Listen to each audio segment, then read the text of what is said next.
o álbum pode ser considerado até agora um dos melhores pilotos de 2025. Eu realmente não acredito que seria nenhum erro se fizessem uma lista, um top 5 dos melhores pilotos da temporada até aqui.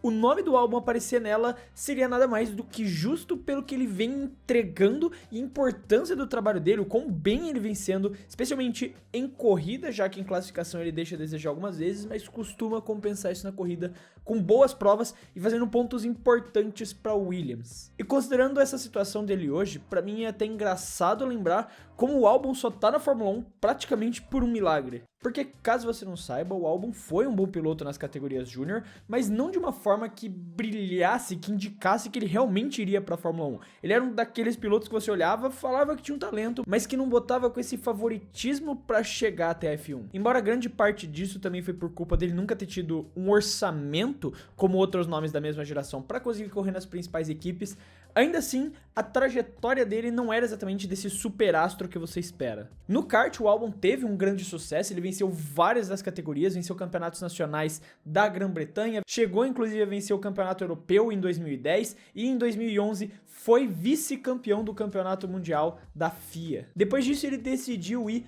para os monopostos e começar a tentar seguir essa carreira da escadaria para chegar na Fórmula 1.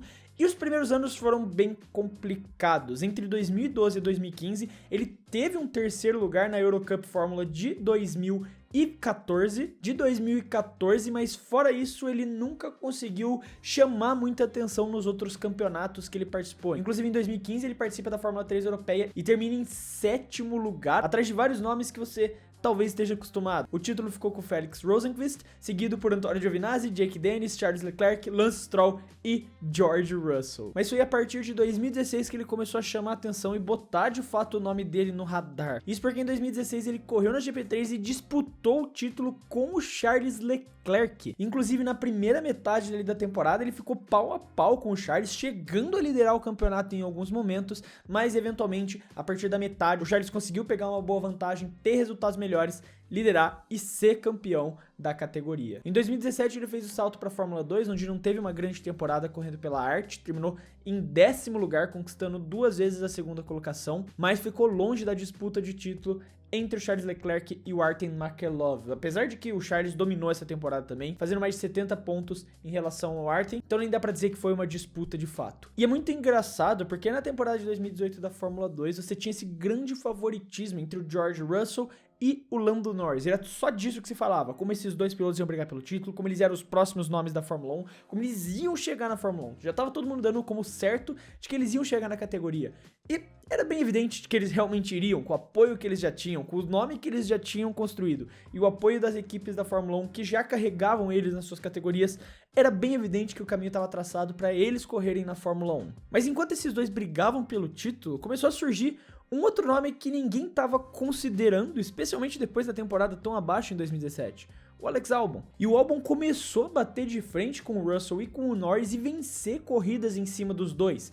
Claro que, eventualmente, ele termina o campeonato em 3º lugar, atrás tanto do Russell quanto do Norris, mas quando você olha a tabela final, ele ficou muito mais próximo do segundo colocado, que foi o Lando Norris, do que o Lando Norris ficou do George Russell, que foi o campeão. O Russell ele acaba abrindo muitos pontos de vantagem, especialmente na reta final, vencendo por quase 70 pontos de diferença, enquanto o Albon fica só a 7 pontos de diferença do Lando Norris. Mas a verdade é que mesmo com essa disputa, mesmo com tudo isso, o Albon ainda não ia receber uma oportunidade para a Fórmula 1, ele não estava sendo considerado, mesmo com esse grande ano que ele fez, ele não era um nome que estava no radar para conseguir essa oportunidade na F1, inclusive ele fechou um contrato para correr na Fórmula E.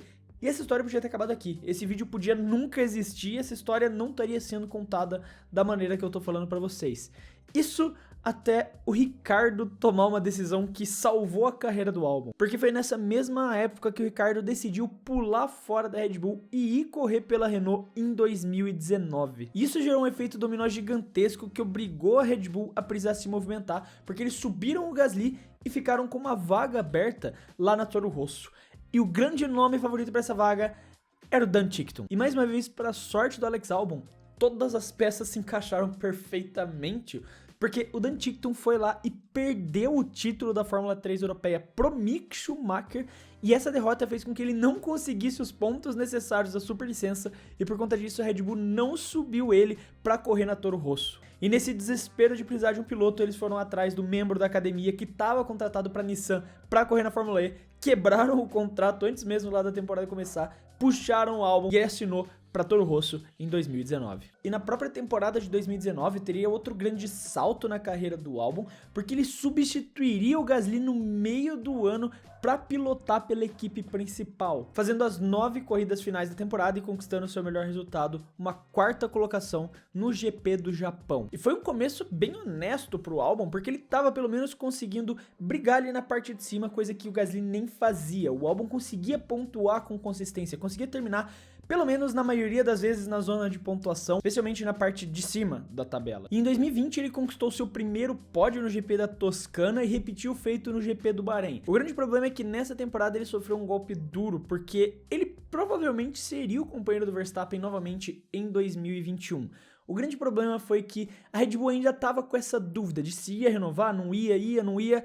E o Pérez vai lá e vence o GP do Sakir, a penúltima etapa da temporada, e coloca o nome dele lá em alta. Ainda mais porque ele não teria um contrato para a temporada de 2021 e o Albon foi jogado para fora da Fórmula 1. E essa foi uma situação bem bizarra, eu lembro na época até da comoção que foi tudo isso, porque o Albon não estava tendo maus resultados e considerando o que o Gasly vinha fazendo, ele estava melhor que o Gasly. Só que diferente de outros pilotos da Red Bull que perderam a sua vaga e foram para a equipe B, o Albon não ficou com nada, ele foi jogado para fora da categoria, ele foi correr na DTM, onde inclusive ele fez até uma temporada respeitável, vencendo a 2ª corrida de Nürburgring e terminando 3 vezes no pódio, numa 6ª colocação. Isso porque ele também perdeu as 2 últimas etapas, então considerando um estreante ele até foi muito bem, mas claro, você teve outros estreantes como o próprio Liam Lawson que ficou em 2º lugar no campeonato, perdendo o título por 3 pontos para o Maximilian Goss. Só que ainda assim foi algo muito injusto, talvez um dos cortes mais secos que aconteceram da história da Fórmula 1, porque os antecessores dele, que você pode até argumentar que tiveram resultados piores, ainda ganharam a oportunidade de continuar se provando na equipe B. O Albon não, ele foi chutado pra fora. Isso até o Williams aparecer batendo na porta dele e oferecendo um contrato pra 2022. E a partir daí o Albon começou a reconstruir esse legado dele na Fórmula 1, porque ele começou a ser o piloto principal. A Williams viu na oportunidade de assinar o Alex Albon, de trazer um piloto com qualidade, um piloto que tinha sido menosprezado na Fórmula 1, pra ser o líder desse projeto de reconstrução de uma nova Williams, de uma equipe que tá se reestruturando e buscando se modernizar com o investimento da Dorilton Capital. E eles queriam trazer alguém para ser a cara desse projeto, ser o piloto talentoso que poderia liderar a equipe e trazer os resultados. E ele fez isso muito bem. Apesar de um ano difícil da Williams em 2022, ele conseguiu levar o carro para a zona da pontuação em 3 etapas diferentes, totalizando 4 pontos, 2 a mais que os 2 que o Latifi fez. E em 2023, com um carro um pouco mais equilibrado, ele conseguiu fazer 27 pontos contra apenas 1 que o Logan Sargent fez no GP dos Estados Unidos. 2024, mais uma vez, o carro da Williams deu um passo para trás, com o Albon fazendo só 12 pontos, mas ainda assim muito mais que os 0 pontos conquistados pelo Logan. E agora na temporada de 2025, claramente o melhor carro que a Williams conseguiu construir nessa era aqui do efeito solo, a Williams tem 86 pontos, dos quais 70 vieram graças ao Albon. Desses 86 pontos, 70 estão nas mãos do Albon. E acho que esse é um outro ponto de discussão muito interessante, porque nesses anos que eu trouxe antes de falar de 2025, ele enfrentou pilotos como o Logan Sargent e o Nicolas Latifi. E essa grande vantagem de pontos que ele fez não necessariamente significavam que ele era o melhor piloto, que ele era o piloto da Williams, mas sim porque ele estava enfrentando pilotos de nível abaixo, porque querendo ou não, o Nicolas Latifi e Logan Sargent, você não pode argumentar que realmente seja a melhor régua de comparação. Especialmente quando a Williams anunciou a contratação do Carlos Sainz, teve muito essa discussão na época de que o Sainz, vindo da Ferrari, aquele piloto com experiência em carro vencedor de corrida, um vencedor de corridas, iria botar uma régua e que provavelmente até ia vencer o Albon. Mas não, o Albon mais uma vez assumiu o controle e não só isso, como tá fazendo provavelmente a melhor temporada dele na Fórmula 1, em 7º lugar no Mundial com 70 pontos na frente de uma das Red Bulls e de uma das Mercedes. Não é nenhum exagero dizer que a Williams só tá brigando hoje pela 5ª colocação e com uma certa vantagem para os carros atrás, porque o Albon tá fazendo uma temporada espetacular. Essa temporada vem realmente sendo incrível do Albon e vem justificando essa escolha da Williams lá atrás de trazer ele como a cara da equipe, como esse piloto para desenvolver junto com a equipe e evoluir ao longo dos anos para quando eles estejam no patamar que a Williams busca estar. E a vinda do Carlos Sainz consolida isso ainda mais, exatamente pelo calibre que você esperava quando o Carlos Sainz chega no Williams. O Carlos até inicialmente disse que precisava de 8 corridas para se adaptar e eventualmente conseguir pegar o jeito, mas a gente já tá aqui, faltando 8 corridas pro fim da temporada e ainda assim o Carlos não parece conseguir manejar esse carro tão bem quanto o Albon. E esse é até um outro ponto que vale muito a pena a gente discutir, que é exatamente o fato de que o carro da Williams parece que foi feito pro Alex Albon. Muita gente traz essa discussão de que ele merece ir pra outra equipe, de que ele tem que ir pra uma equipe de ponta, e apesar desse movimento ser muito difícil considerando as academias e as vagas disponíveis, eu não sei se ele conseguiria também trazer esse mesmo resultado com a mesma consistência da maneira que ele faz na Williams. Isso porque o estilo de pilotagem do Alex Albon encaixa muito bem com o que a Williams propõe e também porque a equipe foi evoluindo ao longo desses anos, construindo esse carro mais voltado para ele, exatamente por ele ser o piloto que mais pontuava na equipe. Porque durante esses anos pela Williams, ele conseguiu se adaptar muito bem ao carro e principalmente o estilo de pilotagem, a maneira como ele gosta de conduzir o carro, se encaixou muito bem com como é a filosofia natural de construção da Williams. Eu não sou nenhum especialista em engenharia e essa parte técnica é um conhecimento que eu não consigo passar muito a fundo para vocês, mas me baseando exatamente em falas que o Albon mesmo disse, ele se considera um piloto com um estilo de pilotagem mais suave, um carro com mais oversteer e uma parte dianteira mais forte. Para você que nunca sabe a diferença entre oversteer e understeer, oversteer é quando você perde a traseira e understeer é quando você perde a dianteira. Então ele é um cara que gosta de deixar essa força, esse equilíbrio do carro mais na parte dianteira do carro e deixar ele um pouco mais solto na parte traseira, correndo esse risco maior de oversteer. A Williams nesses últimos anos é uma equipe que sempre mostrou uma certa dificuldade em trabalhar exatamente com a questão de pressão aerodinâmica, de colocar muita pressão aerodinâmica no carro, o que acabou também virando um pouco da filosofia da própria equipe na construção de carro. Esse jato de reta que a gente está acostumado a falar da Williams, esse carro difícil de ultrapassar, vem exatamente por conta dessa velocidade de reta, advinda da baixa pressão aerodinâmica que os carros da Williams costumam ter. Exatamente por isso a gente vê os Williams tendo bons resultados em pistas como Monza, em pistas como Azerbaijão, que vai ser a próxima corrida também. E por conta disso ele conseguiu trabalhar muito bem com a equipe para usar disso como uma forma de tentar equilibrar essa baixa pressão aerodinâmica, que é uma das maneiras de você controlar a quantidade de oversteer e understeer no carro, para trabalhar num modelo que facilitasse mais o estilo de pilotagem dele a se adaptar dentro do carro. E como ele era exatamente esse piloto principal, esse cara que sempre foi a cara da equipe, a Williams, querendo ou não, evoluiu um pouco mais para esse lado. Então ele sair da Williams e ir para alguma outra equipe não significa que ele vai ter necessariamente os mesmos resultados que ele vem tendo. Pular de uma equipe para outra é uma situação muito complicada e a gente vê muitos pilotos que tinham ótimos resultados em uma equipe pularem para outra e não conseguirem fazer metade do que eles faziam. Ricardo é um exemplo, o próprio Carlos Sainz é outro, o Lewis Hamilton vem tendo dificuldade na própria Ferrari. Mudar de equipe na Fórmula 1 é muito mais complicado do que você só trocar de time de futebol. Por exemplo, você está entrando num outro sistema tático, você tem que se adaptar às novas propostas do técnico, mas é muito diferente do que você se acostumar num carro completamente diferente, com peças completamente diferentes, uma filosofia de construção completamente diferente do que você está acostumado. A adaptação na Fórmula 1 é muito mais complexa do que em outros esportes numa eventual troca de equipe.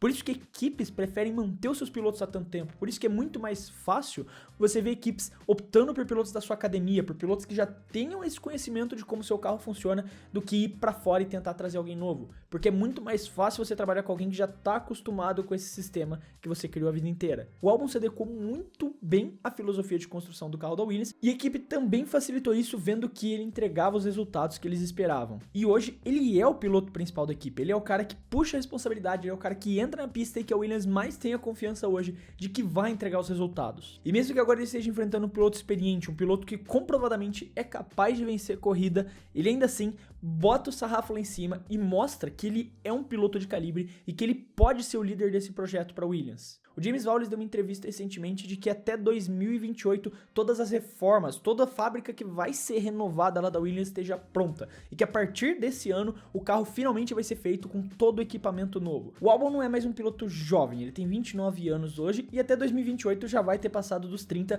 que é uma casa que começa a significar uma certa decadência para os pilotos de Fórmula 1. Mas a verdade é que o Williams confia muito no Albon e quer que ele esteja lá em 2028 quando o projeto realmente for tentar disputar um título mundial, por tudo que ele fez e por tudo que ele vem fazendo para a equipe. E se ele conseguir manter esse mesmo sarrafo que ele vem tendo hoje em 2028, com esse suposto carro que a Williams planeja construir, capaz de disputar com as potências de frente da Fórmula 1, eu realmente não duvido de que o Albon possa sim tá tendo uma discussão de, quem sabe, de um suposto título mundial. O fato é que até lá o Williams não planeja ficar estagnado na 5ª colocação. O objetivo é que até 2028 o carro continue evoluindo e continue brigando por posições mais à frente. O que dá a entender que os carros da Williams entre 2026 e 2028 vão pelo menos em algumas ocasiões disputar pódios e quem sabe até uma vitória. E pra falar a verdade, o Albon terminar a carreira dele sem uma vitória por tudo que ele vem fazendo seria uma grande injustiça. E é muito engraçado a gente estar falando isso hoje quando alguns anos atrás só o fato de ele ter conseguido uma vaga na Fórmula 1 já era praticamente considerado